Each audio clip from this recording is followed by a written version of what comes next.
gosh, dude. Wow, look at that, man. Look at him fly. Government officials can't answer this naval pilot's question. With current data, they can deduce just a few things about this mystery dot. Based off of how high it is off the water and how fast it's likely going, it's probably drifting on the wind. And it's brighter than the ocean it's floating above, so it's likely colder than the water and not using a propulsion system. So it's probably not a spaceship. But because data is so limited, it makes this a UAP, an unidentified anomalous phenomena.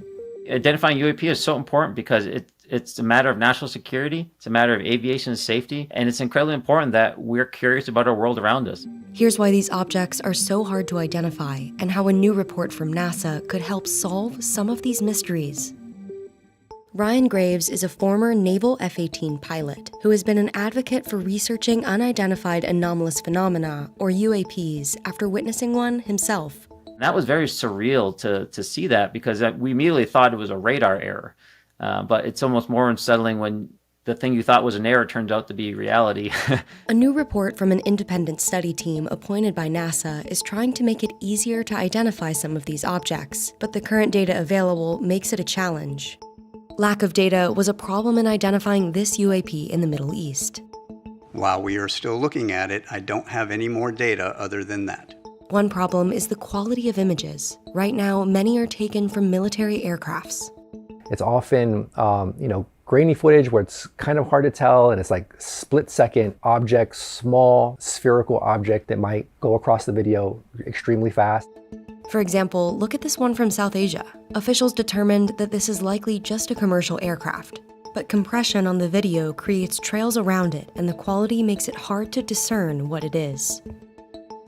But it's difficult to get higher quality footage. Advanced radars like those from NOAA and NASA aren't currently watching for these objects. There is not a mission to go proactively look for these right now. So what's happening is people that are operating these tools are seeing things that they can't explain. They have no way to report it, but they're starting to now, and we're starting to see that information come in. The All-Domain Anomaly Resolution Office, or AARO, heads up most efforts to identify UAPs right now, but doesn't always have access to the wealth of data from places like NASA, the FAA, and commercial agencies. So this wasn't something that people were looking to develop these ways of sharing information because it wasn't on their radar. But now it is for agencies like NASA and for the DoD. And so now they're trying to work more together so that the government has a way to look at this stuff in one central place.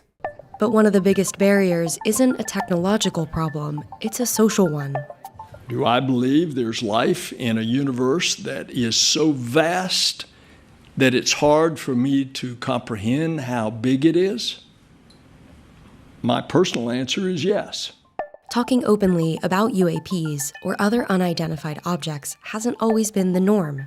Just because of what the perception was in pop culture about UFOs, a lot of people felt like if they were to come forward and talk about what they would see, it would hurt them in certain ways. Speculation about aliens is often brought up in conversations about identifying UAPs. We need to move into the realm of science on this and make this a normal, everyday, mundane scientific topic that we can engage in outside of controversy. The NASA-appointed team says that none of the UAPs they've identified so far suggest that they have extraterrestrial origins, and that should only be a hypothesis of last resort.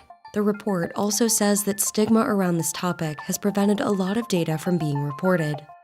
The team concluded that NASA's involvement could help lend credibility to the issue and reduce stigma. The agency appointed a director of UAP research, a sign of its investment in the issue. They're extremely well respected. They have a great mind trust at NASA, and they can apply a lot of intellectual force to this problem. So I think them coming into the game should be, I'll say, a big win for transparency and for better understanding this issue.